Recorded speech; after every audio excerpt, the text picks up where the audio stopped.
Hello guys, meron ako ditong saging na saba. Gawin nating banana choco crunchy. Nagbalat na tayo ng banana tapos hiniwa natin sa gitna para medyo manipis siya.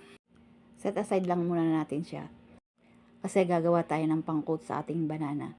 Gagamit lang tayo dyan ng harina, baking powder, then choco powder.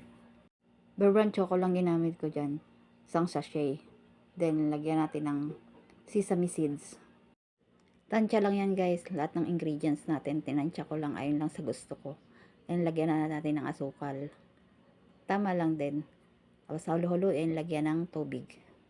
Pakunti-kunti lang lagay natin ng tubig hanggang sa maabot natin yung tawang lapot ng ating arena. Haluin lang mabuti para mawala yung buo-buo ng ating arena. Then pagkatapos ang nakuha na natin tamang lapot, ilagay na natin ang ating saging. Magpainit tayo ng mantika. Pag mainit na, ilagay na natin ang ating saging.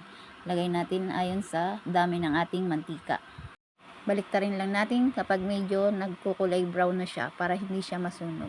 Medium heat lang nga lang pala yung ating apoy dyan para hindi naman masunog ang ating saging.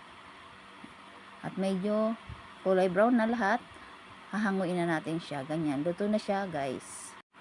Pagkahango natin lahat, sunod na natin yung natitira pang saging. Ganon ulit, tamang procedure din. Balik-baliktarin lang ulit natin ang ating saging para hindi siya masunog. Kasi pangit naman pag sunog, mapait ang lasa. Ayan, at luto na ulit yung pangalawang salang natin.